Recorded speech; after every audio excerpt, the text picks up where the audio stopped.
Soul and to अनराइवल टांग set के इस एपिसोड की स्टार्टिंग में हम हुआ युहा को अकेले देखते हैं और ये Z force of forest flowers की तरफ बढ़ते हुए मन में कहता है कि आखिरकार अब मैं अकेला ही बचा हूँ कि यार मुझे माफ करना, लेकिन ये हम दोनों के लिए ही सबसे बेस्ट सोल्यूशन है और मैं तुम्हारा और ज्यादा एहसान नहीं चाहता हूँ। और रही बात इस जर्नी की तो तुम्हें अपनी जिंदगी को मेरी खातिर खतरे में डालने की कोई भी जरूरत नहीं है। और वैसे तो मैं तुम्हें भी पसंद करता हूँ, लेकिन मैं डोंगर को और भी ज्यादा पसंद करता हूँ और मैं उसके बिना नहीं जी सकता हूँ, इसलिए मुझे अकेले ही इस खतरे को उठाना होगा। और मैंने इस बारे में काफी गहराई से सोचा और पाया कि वो मैं ही था जो काफी ज्यादा इम्पल्सिव हो गया था और मैं पूरी तरीके से सिर्फ यही सोचता रहा कि मैं किसी न किसी तरीके से इस हर्ब को हासिल कर लूं, क्योंकि एक तरीके से ये मेरे लिए एक जिम्मेदारी भी है। और अब मुझे एहसास होता है कि मुझे इतना ज्यादा इम्पल्सिव नहीं होना चाहिए था, क्योंकि अंकल न्यूतियान के लेटर के अनुसार डोंगर के अंदर जो छिपी हुई बीमारी है वो उसके सिर्फ 20 साल होने के बाद ही ट्रिगर होती और उसके 20 साल का होने में अब भी 3 साल थे। और अगर मैं शेरेक एकेडमी से इसकी मदद मांगता तो वो निश्चित रूप से मेरी मदद करते।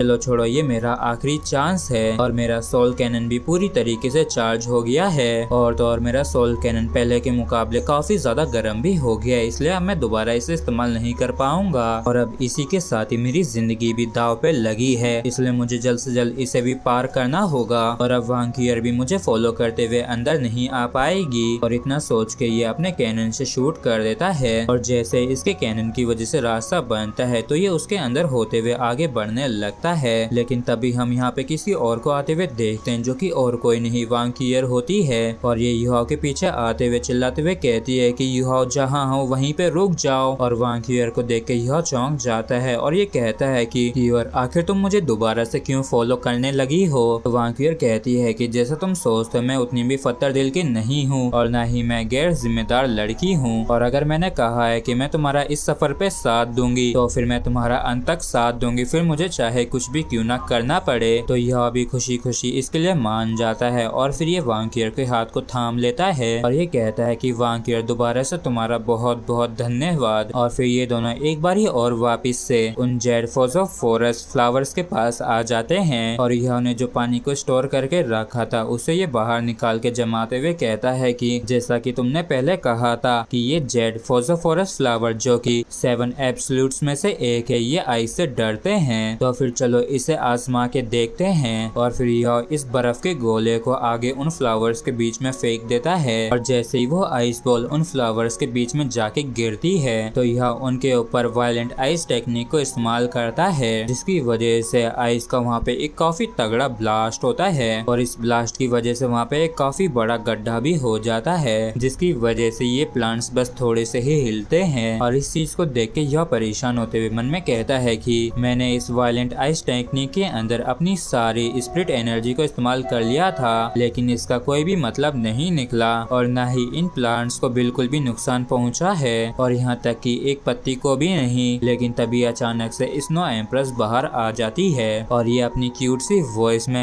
या करने लगती है और स्नो एम्प्रेस को देख के यह इससे पूछता है कि स्नो एम्प्रेस तुम अचानक से बाहर क्यों आ गई, जबकि इस तरफ स्नो एम्प्रेस उन जेड फोसोफोरस फ्लावर की तरफ जाने लगती है और इसे उन फ्लावर्स की तरफ जाता देख यह काफी ज्यादा चौंक जाता है और ये चिल्लाते हुए कहती है कि वहाँ पे मत जाओ, वहाँ पे काफी ज्यादा पॉइजन है, इसलिए संभल के। तो इस चीज को सुन के स्नो एम्प्रेस युहा की तरफ देख के मुस्कुराते हुए इशारों में युहा को बताती है कि वो इस पॉइजन से नहीं डरती है। और इस तरफ यह भी स्नो एम्प्रेस के इशारों को समझ जाता है और ये खुश होते हुए कहता है कि तुम्हारा मतलब कि तुम पॉइजन से नहीं डरती हो। और तभी स्नो एम्प्रेस अपना कोल्डोरा छोड़ते हुए आगे की तरफ बढ़ने लगती है और तभी अचानक से स्नो एम्प्रेस के कोल्डोरा की वजह से एक फ्लावर बंद हो जाता है और स्नो एम्प्रेस जहाँ जहाँ से गुजर रही होती है वहाँ के जेड फोसोफोरस फ्लावर बंद हो जाते हैं और देखते ही देखते यहाँ के सारे फ्लावर्स बंद हो गए होते हैं। और ऐसा करके स्नो एम्प्रेस काफी खुश हो रही होती है और इस चीज को देख के यह भी काफी हैरान होता है और कहता है कि हे भगवान, ये सभी फ्लावर्स तो बंद हो गए हैं और इनका पॉइजन भी जा चुका है और ना जाने ऐसा क्यों हुआ। लेकिन ऐसा दिखता है कि ये पॉइजन इस लिटिल गर्ल से काफी ज्यादा डरता है। और तभी युहा के स्पिरिचुअल सी के अंदर स्काईड्रीम कहता है कि बेवकूफ एब्सोल्यूट आइस दुनिया के सभी पॉइजन को काउंटर करने के लिए सबसे बेस्ट है और तुम तो क्या ही स्टूपिड हो जो तुम्हें यहाँ तक कि ये भी नहीं पता है। और स्काईड्रीम की इस बात को सुन के यह चौंक जाता है और काफी ज्यादा उदास होते हुए कहता है कि तो तुमने इस बारे में मुझे पहले क्यों नहीं बताया। तो स्काईरिम उबासी लेते हुए कहता है कि ऐसा इसलिए क्योंकि मैं अभी अभी ही उठा हूँ। और तभी यह काफी चौंक जाता है और वांकियर की तरफ देखते हुए सोचता है कि अच्छा हुआ इसने मुझे नहीं सुना। और ये वांकियर से कहता है कि मुझे नहीं पता था कि अल्टीमेट आइस किसी भी पॉइजन को काउंटर कर सकती है। और अब कोई हैरानी नहीं है कि अंकल न्यूटियन ने क्यों मुझे ही ये मिशन करने के लिए दिया। और इस तरफ वांकियर स्नो एम्प्रेस को देखते हुए कहती है कि ये तो वाकई में काफी ज्यादा क्यूट है। तो यह कहता है कि तो फिर चलो वापिस से आगे बढ़ना शुरू करते हैं। और थोड़ी देर सफर करने के बाद ये दोनों एक जगह पे आ जाते हैं जहाँ पे यह कहता है कि आखिरकार हम यहाँ पे आ ही गए। और ये वैली ही वो आखिरी जगह है जिसका जिक्र मैप के अंदर हो रखा है। और ये फॉग इतना ज्यादा थिक है कि जिसकी वजह से मैं कुछ भी नहीं देख पा रहा हूँ। लेकिन लकीली इस फॉरेस्ट के अंदर सिर्फ प्लांट टाइप सोल बीस्ट ही हैं। और कम से कम इस थिक फॉग के अंदर मुझे कुछ महसूस तो नहीं हो रहा है। लेकिन तभी हम किसी चीज को यहाँ पे देखते हैं जिसका साइज वाकई में काफी ज्यादा बड़ा होता है। और ये किसी स्नेक की तरह यूहा और वांकियर की तरफ बढ़ रहा होता है। और इसे यूहा भी देख लेता है और ये काफी ज्यादा चौंकते हुए हैरान होते हुए कहता है कि आखिर वो क्या है। और वो कुछ तो है जो कि हवा में हमारी तरफ आ रहा है। और लगता है कि वो हमें नेक्स्ट एपिसोड में बताया जाएगा। और इसी के साथ फ्रेंड्स एपिसोड भी हमारा यहीं पे खत्म होता है। अगर आप लोगों को वीडियो अच्छा लगा हो तो प्लीज चैनल को सब्सक्राइब और वीडियो को लाइक करना बिल्कुल भी ना भूलें। Thank you. जैसा कि हमने लास्ट एपिसोड के अंदर देखा था कि फॉग के अंदर यूहा और वांकियर की तरफ एक काफी जायंट स्नेक बढ़ रहा था। तो यह हैरान होते हुए कहता है कि मुझे लगा कि यहाँ पे स्नेक था, लेकिन जब मैंने अपने स्पिरिचुअल डिटेक्शन का इस्तेमाल किया तो मुझे यहाँ पे एक भी नहीं मिला। और हम देखते हैं कि ये स्नेक नहीं बल्कि वाइन्स होती हैं। और जब यह इन्हें अपनी तरफ आते हुए देखता है तो ये तुरंत ही इनके ऊपर डार्क गोल्डन बियर टेरर क्लो का इस्तेमाल करता है। और यह काफी हैरान होते हुए कहता है कि अरे नहीं, ये भी प्लांट टाइप सोल बीस्ट हैं। और क्लियर इनसे संभल के रहना। ऐसा देखता है कि ये वाइन से जहरीली हैं। और हम देखते हैं कि यूहा और वांकियर के ऊपर काफी जायंट वाइन्स ने अटैक कर दिया होता है। तो वांकियर यहाँ से कहती है कि तुम इस तरफ हैंडल कर लो, बाकी की तरफ मैं संभालती हूँ। और हम देखते हैं कि वांकियर काफी खतरनाक तरीके से इन वाइन्स को काट रही होती है, जैसे कि ये सलाद काट रही हो। और जब यूहा वांकियर को इतने ज्यादा खतरनाक तरीके से मार काट करते हुए देखता है तो ये चौंक जाता है। और ये मन में कहता है कि लगता है कि ये अपने गुस्से को वाइन्स के ऊपर निकाल रही है, जिसे इसने पॉइजनस मिस्ट के समय के दौरान दबा के रखा था।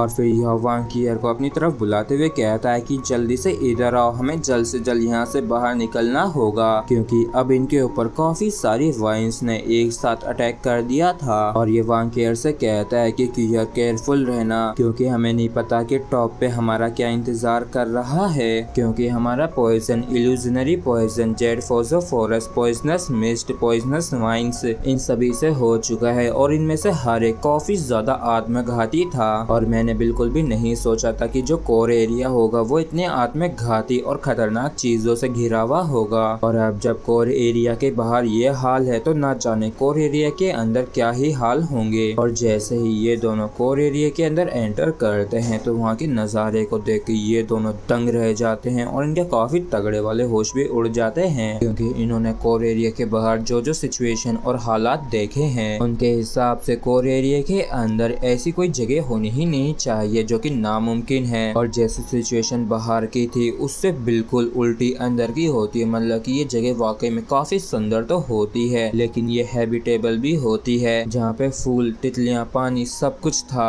और इसे देखते हुए यह कहता है कि ये नजारा तो कितना ज्यादा सुंदर है और मैंने बिल्कुल भी एक्सपेक्ट नहीं किया था कि कोर एरिया के अंदर कुछ ऐसा होगा। और ये बिल्कुल किसी फैंटेसी वर्ल्ड की तरह है जैसा कि बुकों के अंदर होता है। और तो यहाँ पे जो वाइटल एनर्जी है वो वाकई में इनक्रेडिबल है। और यहाँ तक कि इसकी तुलना क्लियर स्काई क्लैन के अंदर जो फ्रोजन जेड एजेंस बेड है उससे की जा सकती है। और इस जगह को देख के वांकियर भी काफी खुश होती है और ये कहती है कि ये जगह तो बिल्कुल किसी छोटे हेवन जैसी है। और मैं दावे के साथ कह सकती हूँ कि पूरे डोलो कॉन्टिनेंट के अंदर ऐसी कोई दूसरी जगह नहीं है जहाँ पे यहाँ के जैसे plant type soul beast grow करते ही हो। और यहाँ पे जो ये लेक है ये भी ब्लू और रेड कलर के साथ मिक्स हो रखी है। जी हाँ, जल्दी से मैप में देखो कि क्या ये वही जगह है जहाँ पे हमें जाना था। और इस चीज को सुनते ही यूहाओ मैप को बाहर निकाल लेता है और उसे देखने लगता है। लेकिन जब ये लेटर को देखता है तो ये निराश होते हुए कहता है कि मुझे लगता है कि अंकल न्यूतियान का ये लेटर हमारी इसमें कोई मदद नहीं कर सकता है। तो वांगियर पूछती है कि क्या कोई दूसरा रास्ता है क्या। यहाँ पे पहुँचने से पहले अंकल न्यूतियान ने मुझे एक मैसेज दिया था कि जब मैं इस जगह पे पहुँचूं तो मैं इमोर्टल हर्ब को ढूंढना शुरू करूँ, उससे पहले मुझे बुक को ढूंढना होगा। और भाई लोग ज्यादा से ज्यादा वीडियोस को लाइक करें जिससे कि ये और भी लोगों तक पहुँच सके। और तभी वांगियर कहती है कि क्या ये वही बड़ा फ्लावर है जिसकी तुम तलाश कर रहे हो। तो यह इसे देख के हैरान होते हुए कहता है कि क्या तुम इसके नाम को जानती हो क्या, जिसपे वांगियर मना कर देती है। तो वांगियर कहती है कि मैंने कभी भी इस जैसे फ्लावर को पूरे स्टारडुओ फॉरेस्ट के अंदर नहीं देखा, लेकिन मुझे ऐसा महसूस हो रहा है कि ये जो फ्लावर है इसके पास